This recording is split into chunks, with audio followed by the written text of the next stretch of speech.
Well, it's been, as usual, a busy year for India on the sidelines of the World Economic Forum in Davos. Every year, this time of the year, it becomes the promenade over here, a mini India. As you can see behind me, we've got Invest India and we've got Ashwini Vaishnaw, the minister with me, leading the Indian delegation. And then you've got various state governments as well. So we've got Maharashtra, Tamil Nadu, Andhra Pradesh as well. There are other state governments also over here. Thank you so much, Minister, for being with us.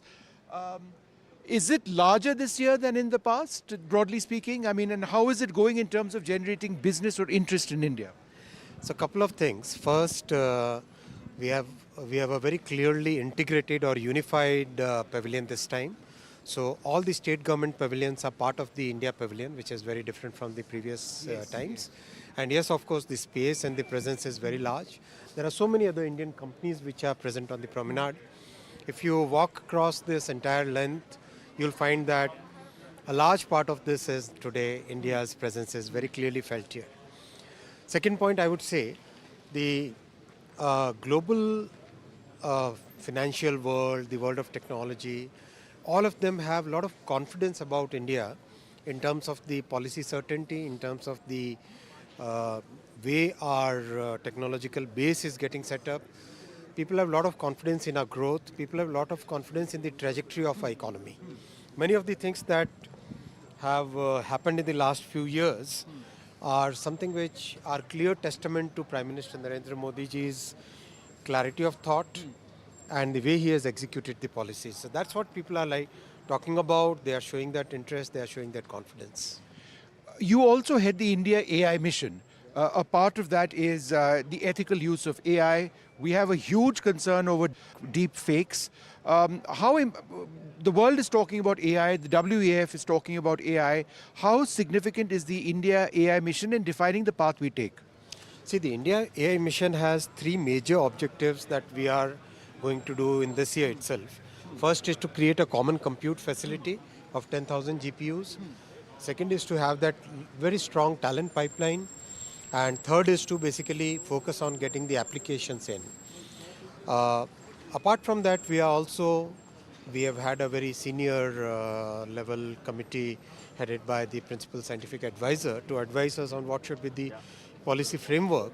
So that recommendation has already come, and we are discussing with all the stakeholders to get the right regulatory framework where the innovation and regulation are neatly balanced.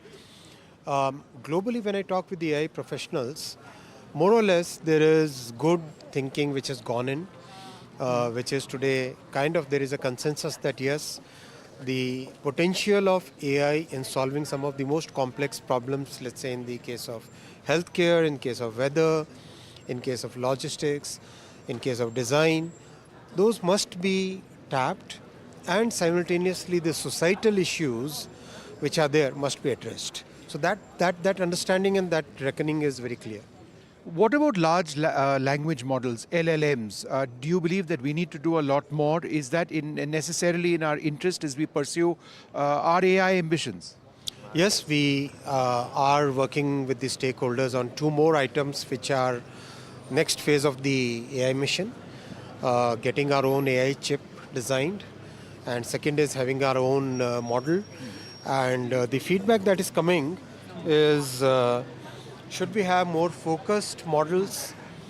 That is one feedback which is coming, because that can help us solve some of the complex problems in a much easier way.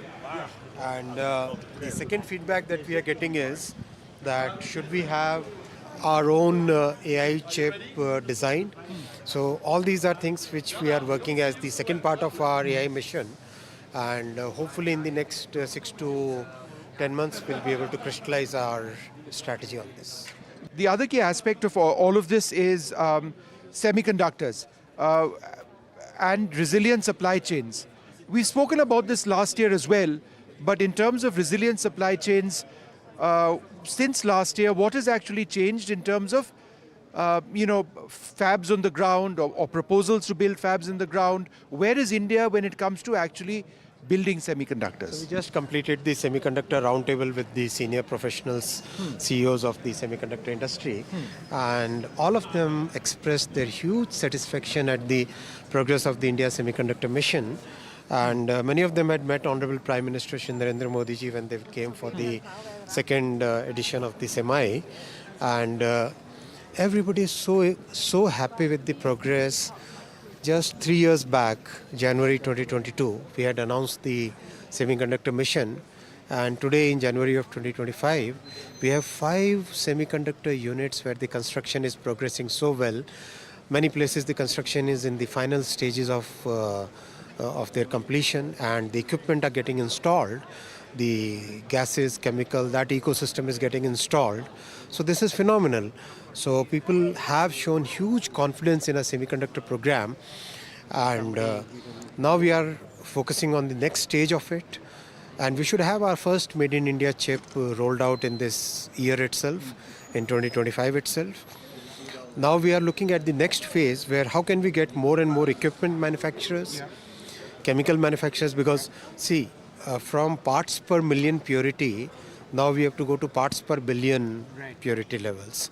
So that requires huge transformative changes in the processes, in the raw materials, in the measurements, in the way